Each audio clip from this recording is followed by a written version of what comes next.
মাননীয় বিরোধী দলের নেতা সহ 234 জন মাননীয় সংসদ সদস্য বক্তব্য রেখে এই বাজেটের উপর আলোকপাত করেছেন এবং তাদের পরামর্শ দিয়েছেন। আসন্ন 2024-25 অর্থ বছরের প্রস্তাবিত বাজেটকে মোটেও উচ্চবিলাসী মনে করেন না প্রধানমন্ত্রী ও সংসদ নেতা শেখ হাসিনা। তিনি বলেছেন, আমি মোটেই বাজেটকে উচ্চবিলাসী মনে করি না। একটা লক্ষ্য আমার স্থির করি, শতভাগ কখনো পূরণ হয় না।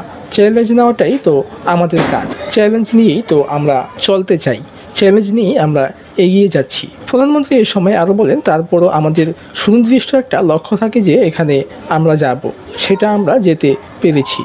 কোথায় 64,000 কোটি টাকার বাজেট আর কোথায় 7 লাখ কোটি টাকার বাজেট, আমরা তো এই জায়গায় আসতে পেরেছি।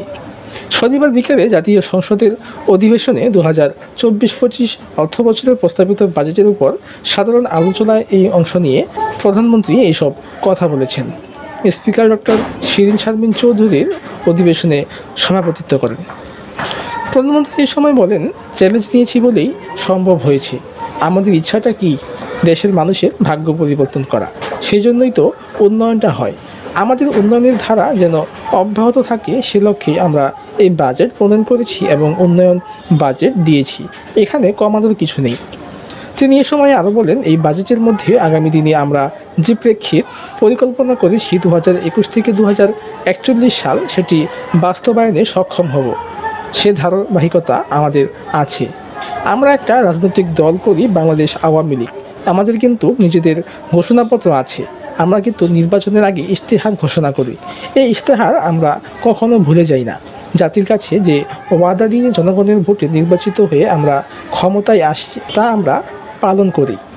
এই বাজেট প্রণয়নকালীন আমাদের যে নির্বাচনী ইশতেহার, সেটির অগ্রাধিকার এবং মানুষের ভাগ্য পরিবর্তনের যে দিক নির্দেশনা, সেটিও বাজেটে উঠে এসেছে। সংসদ নেতা এই সময় আরও বলেন, বাংলাদেশের ইতিহাস সর্ববৃহৎ বাজেট আমরা দিয়েছি।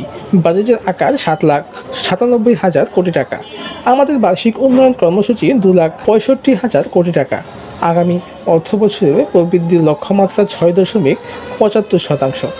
বাজেটের উপর এই পর্যন্ত বিরোধী দলীয় নেতাসহ 234 জন সংসদ সদস্য বক্তব্য রেখেছেন।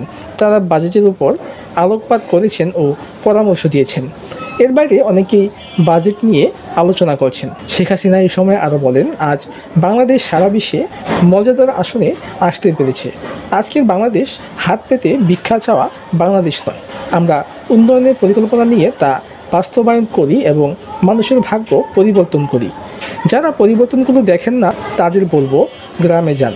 গ্রামের মানুষের যে ভাগ্য পরিবর্তন হয়েছে, উত্তরবঙ্গে যে মন্দা নেই, সেটাও দেখবেন। কুড়িগ্রাম, নীলফামারী, রংপুর, গাইবান্ধা সহ বিভিন্ন এলাকায় দুর্ভিক্ষ লেগেই থাকে। সেখানে ছুটে গেছি, মানুষকে খাদ্য সহায়তা দিয়েছি। গ্রামের পর গ্রামে গিয়েছি, মানুষকে শরীরে মাংস ছিল না, চামড়া আর হাড় ছাড়া। এখন মানুষের ভাগ্যের পরিবর্তন আমরা করতে পেরেছি।